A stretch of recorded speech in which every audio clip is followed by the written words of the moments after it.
नमस्कार विद्यार्थी मित्रांनो, मी भूषण पाटील सर तुमच्या सगळ्यांचं सुमन हायस्कूल नंबर 6च्या यूट्यूब चॅनलवरती स्वागत करतो. आजचा आपला विषय कम्प्युटर विषयामध्ये आपल्याला परीक्षेत OMR क्वेश्चन विचारले जातात. OMR म्हणजे काय? एका प्रश्नाच्या खाली 4 विकल्प असतील, त्या विकल्पामधून आपल्याला अचूक विकल्प निवडायचे असते. त्या आधारे आपण आपला पहिला चॅप्टरला सुरुवात करतो. कम्प्युटर परिचय चॅप्टरचं नाव आहे. त्यानंतर आपण सगळे OMR क्वेश्चन बघणार आहोत.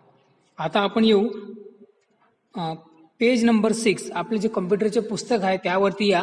त्याच्यावरती जे आहे पेज नंबर 6, त्याच्यावरती 12वा प्रश्न आहे, આપેલ વિકલ્પોમાંથી યોગ્ય વિકલ્પ પસંદ કરો. त्यात पहिला प्रश्न आहे, નીચેનામાંથી કમ્પ્યુટરનો લાક્ષણિક કાર્યપ્રવાહ કયો છે? નીચેનામાંથી કમ્પ્યુટરનો લાક્ષણિક કાર્યપ્રવાહ કયો છે म्हणजे की कम्प्युटर कशा प्रकारे काम करते. तर पहिला विकल्प आहे इनपुट, आउटपुट आणि प्रक्रिया. दुसरा विकल्प आहे इनपुट, प्रक्रिया आणि आउटपुट. तिसरा विकल्प आहे आउटपुट, प्रक्रिया आणि इनपुट. चौथा विकल्प आहे कोई पण विकल्प नाही. मग आपल्याला याच्यामधून अचूक उत्तर आहे B4 म्हणजे इनपुट, प्रक्रिया आणि आउटपुट. म्हणजे कम्प्युटर कशा प्रकारे काम करतं की ते आपल्याकडून इनपुट घेतं, नंतर त्या इनपुटवरती प्रोसेस करतं आणि नंतर आपल्याला ते आउटपुट देतं. आता इनपुट म्हणजे काय की आपण माऊस उचलला आणि एखादं एक्सेल फाईल ओपन करण्यासाठी डेस्कटॉपवरती क्लिक केलं तर ते काय झालं, इनपुट झालं. नंतर कम्प्युटर काय करेल, ती एक्सेल फाईल आपल्या कम्प्युटरमध्ये आहे की नाही हे चेक करेल. जर असेल तर ती एक्सेल फाईल आपल्याला ओपन करून देईल. त्याला म्हणतात आउटपुट. म्हणजे आपण कम्प्युटरला इनपुट दिलं, नंतर कम्प्युटरने त्यावर प्रोसेसिंग केलं आणि नंतर आपल्याला आउटपुट भेटलं.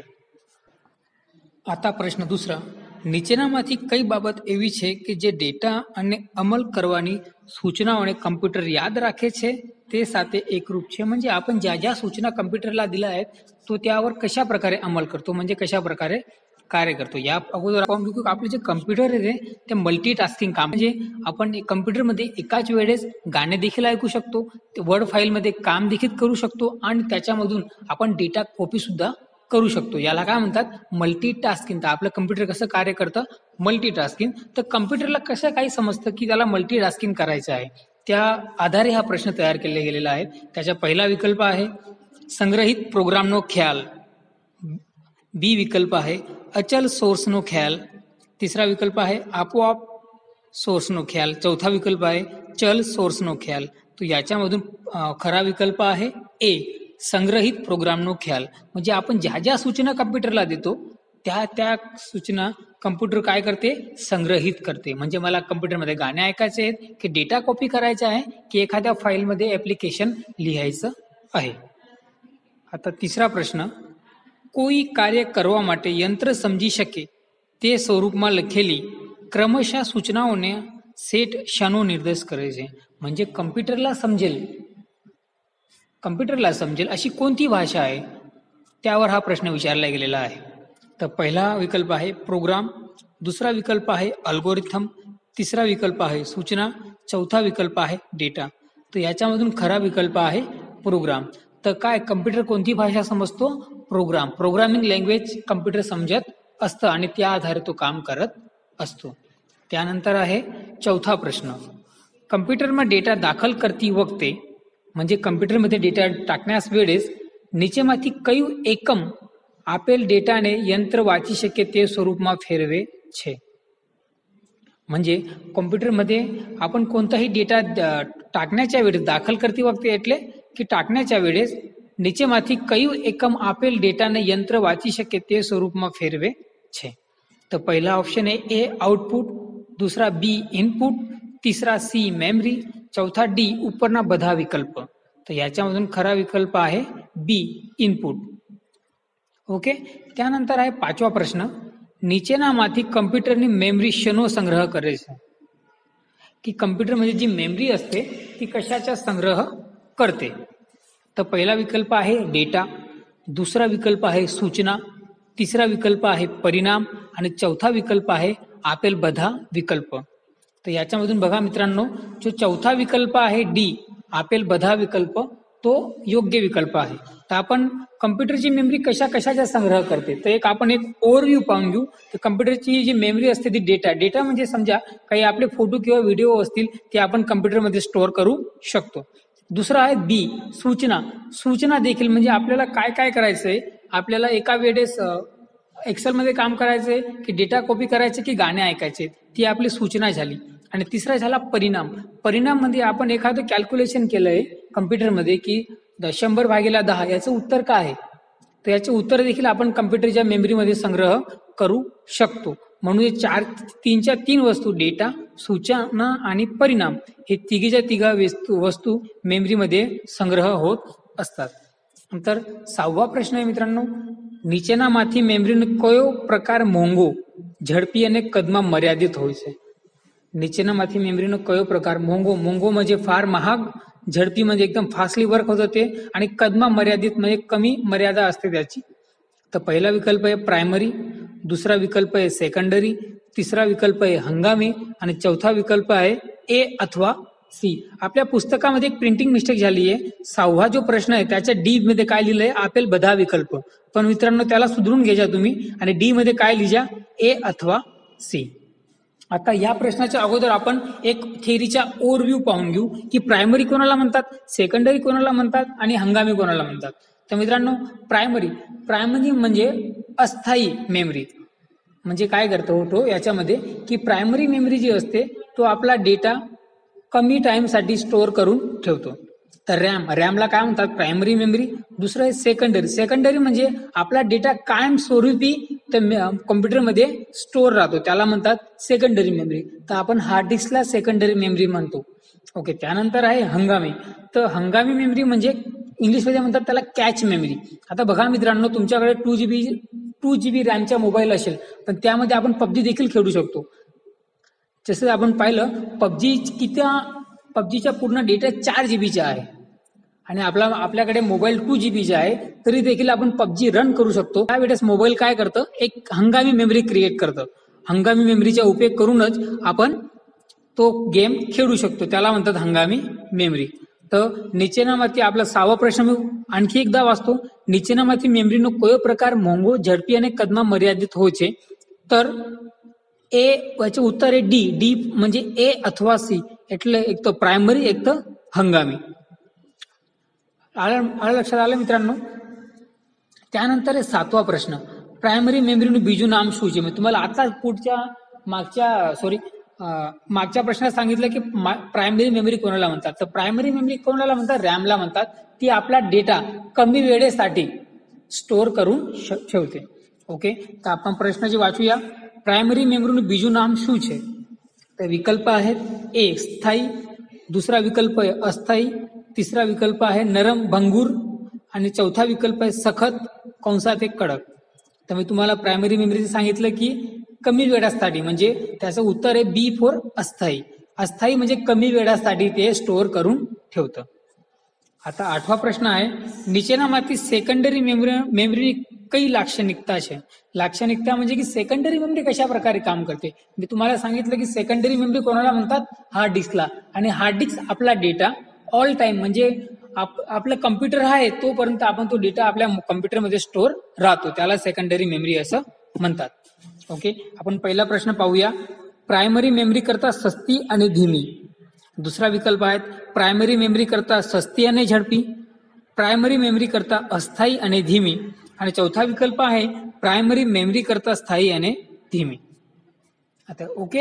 आता प्रायमरी मेमरीमध्ये फक्त थोड्या वेळेसाठी डेटा स्टोअर होतो, परंतु सेकंडरी मेमरीज मध्ये हा डेटा कायमस्वरूपी स्टोअर राहतो. तर आपलं उत्तर आहे डी, प्रायमरी मेमरी करता स्थायी, म्हणजे प्रायमरी मेमरी पेक्षाही आपण कायमच्या कायम हा डेटा स्टोअर करू शकतो. आणि धीमी, पण हे कसं वर्क करतं, धीमे करते, कारण की फारसा डेटा याच्यामध्ये स्टोअर राहतो, म्हणून हे काम सेकंडरी मेमरी जी आहे ते काम थोडं धीमं करतं.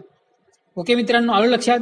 नंतर आहे 9वा विकल्प, हार्ड डिस्क અને કોમ્પેક્ટ ડિસ્ક નીચેમાંથી કયા પ્રકારના એકમનો ઉદાહરણ છે? आता हार्ड डिस्क तुम्हाला मी आता सांगितलं की सेकंडरी मेमरी. ओके. त्याच्यामध्ये आपला डेटा स्टोअर होतो. आणि कॉम्पॅक्ट डिस्क म्हणजे सीडी, तुम्ही सीडी पाहिलेली असेल मित्रांनो. નીચેનામાંથી કયા પ્રકારના એકમના ઉદાહરણ છે? ओके, आपण हार्ड डिस्क मध्ये डेटा सेव्ह करू शकतो आणि कॉम्पॅक्ट डिस्क मध्ये तुम्ही पाहिलेलं असतील की डेटा स्टोअर असतो तेव्हा तो आपल्या रेडिओमध्ये किंवा डीव्हीडी प्लेअर मध्ये वाजत असतो. ओके, याचा पहिला विकल्प आहे प्रायमरी, दुसरा विकल्प आहे सेकंडरी, तिसरा विकल्प आहे हंगामी आणि चौथा विकल्प आहे आमानो एक पण विकल्प नाही. त्यामुळे तुम्हाला काय सांगितलं, हार्ड डिस्क आणि कॉम्पॅक्ट डिस्क काय करतं, डेटा स्टोअर करतं, म्हणजे हे काय आहे सेकंडरी. याचे अचूक उत्तर आहे बी फॉर सेकंडरी. त्यानंतर 10वा प्रश्न, નીચેનામાંથી કયો એકમ ગાણિતિક અને તાર્કિક ગણતરી કરે છે. आता मित्रांनो, कम्प्युटरमध्ये जर आपल्याला गणिताचे प्रश्न सोडवायचे असतील, बेरीज वजाबाकी गुणाकार करायचे असतील तर त्यासाठी एक प्रोग्राम तयार केलेला असतो, त्याला म्हणतात गाणितिक तार्किक एकम. ओके, त्यानंतर आपण आता पाहूया विकल्प. पहिला विकल्प आहे गाणितिक तार्किक एकम, दुसरा विकल्प आहे आधुनिक गाणितिक तार्किक एकम, तिसरा विकल्प आहे वैकल्पिक तार्किक एकम आणि चौथा विकल्प आहे तार्किक एकम. मी तुम्हाला आता सांगितलं की गाणितिक म्हणजे गणिताचे प्रश्न जर सोडवायचे असतील तर कम्प्युटरमध्ये आपण काय यूज करतो, गाणितिक तार्किक एकम. याचं उत्तर आहे ए फॉर गाणितिक तार्किक एकम. आता 11વો પ્રશ્ન, નીચેનામાંથી કયો એકમ સૂચનાઓનો અમલનું સંચાલન અને કમ્પ્યુટરના અન્ય ભાગોના કાર્યો ઉપર નિયંત્રણ કરે છે. તો પહેલા ઓપ્શન आहे ए मेमरी, बी इनपुट, सी कंट्रोल आणि डी आउटपुट. तर याचं खरं उत्तर आहे मित्रांनो सी कंट्रोल. त्यानंतर आहे 12वा प्रश्न, ALU म्हणजे काय, अरिथमॅटिक लॉजिकल युनिट. यालाच आपण आता वरती पाहिलं होतं गाणितिक तार्किक एकम, तर याला इंग्लिशमध्ये म्हणतात ALU. याच्यामध्ये कन्फ्यूज होण्याची गरज नाहीये, यालाच काय म्हणतात गुजरातीमध्ये गाणितिक तार्किक एकम. ते कशासाठी उपयोगात आलो होतो आपण, की गणिताचे जे प्रश्न आहेत ते सोडवण्यासाठी. आता प्रश्न मी नवीन वाचतो. 12वा प्रश्न, ALU અને કંટ્રોલ યુનિટનું સુસંગઠન શું બનાવે છે. તો પહેલા પ્રશ્ન છે central processing unit, B control processing unit, C memory, D input output unit. तर याच्यामधून खरा विकल्प आहे मित्रांनो ए सेंट्रल प्रोसेसिंग युनिट. यानंतर आहे आपला 13वा प्रश्न, નીચેનામાંથી કયું આઉટપુટનું એકમનું ઉદાહરણ છે.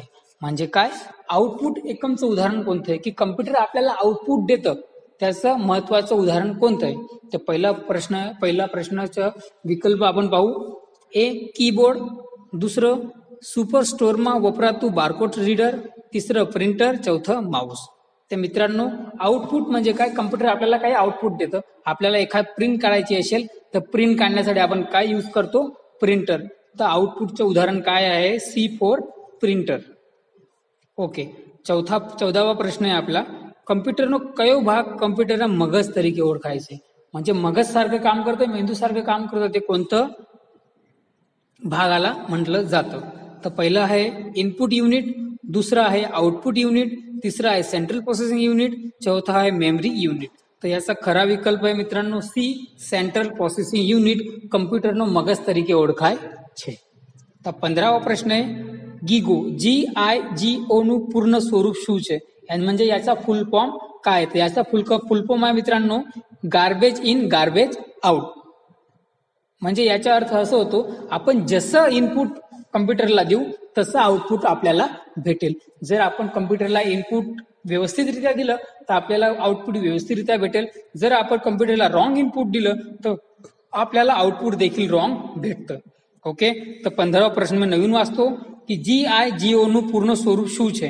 એટલે म्हणजे त्याचा फुल फॉर्म काय आहे, तर पहिला ऑप्शन आहे गार्बेज इन गार्बेज आउट, दुसरा ऑप्शन आहे global input in global output, तिसरा ऑप्शन आहे गार्बेज आउट गार्बेज इन, चौथा ऑप्शन आहे गेट इनपुट गेट आउटपुट. तर मित्रांनो याचं उत्तर आहे A garbage in garbage out. Spelling mistake नाही व्हायला पाहिजे म्हणून एक वेळा आणखी तुम्ही वाचून घ्यायचं. नंतर आहे 16वा प्रश्न, નીચેનામાંથી શું સોફ્ટવેરનો ભાગ છે. सॉफ्टवेअरનો भाग છે म्हणजे की सॉफ्टवेअरचा भाग कोणकोणता आहे. आता पहिला ऑप्शन आहे सूचनाओ, दुसरा ऑप्शन आहे डेटा, तिसरा ऑप्शन आहे दस्तावेजीकरण म्हणजे डॉक्युमेंटेशन आणि डी मध्ये आहे आपेल बधा विकल्प. सॉफ्टवेअर म्हणजे काय की कम्प्युटर कशाच्या आधारे काम करतं त्याला काय म्हणतात सॉफ्टवेअर. ओके, तर याचा खरा विकल्प आहे डी आपेल बधा विकल्प. की कॉम्प्युटरच्या सॉफ्टवेअरमध्ये सूचना बी असतात, त्याच्यामध्ये डेटा आपला ऑडिओ व्हिडिओ सगळा डेटा असतो, त्यानंतर दस्तावेजीकरण म्हणजे काय की आपली एक्सेलची फाईल, वर्डची फाईल, पीपीटी फाईल हे सगळं स्टोअर असतं. त्यानंतर मित्रांनो शेवटचा प्रश्न मित्रांनो, નીચેનામાંથી કયો વિકલ્પ હાર્ડવેર શબ્દોનો નિર્દેશ કરે છે? आता हार्डवेअर कोणाला म्हणतात? हार्डवेअर म्हणजे कम्प्युटरचा असा भौतिक भाग की ज्याला आपण हात लावू शकतो. जसं कीबोर्ड, माऊस, प्रिंटर या सगळ्यांना आपण हात लावू शकतो, म्हणून याला काय म्हणतात? Computer hardware. आता पहिला ऑप्शन आहे कम्प्युटरना पोचा भाग, दुसरा ऑप्शन आहे कम्प्युटरना तार्किक भाग, तिसरा ऑप्शन आहे कम्प्युटरना भौतिक भाग, चौथा ऑप्शन आहे कोई पण विकल्प नाही. तर तुम्हाला मित्रांनो मी आता सांगितलं की हार्डवेअर कोणाला म्हणतात, तर याचं उत्तर आहे सी, कम्प्युटरना भौतिक भाग, जे बाहेरही असतात आणि आपण त्यांना हात लावू शकतो, त्यांना म्हणतात कम्प्युटरचे हार्डवेअर. धन्यवाद मित्रांनो, आपण आता भेटूया पुढच्या व्हिडिओमध्ये. थँक्यू.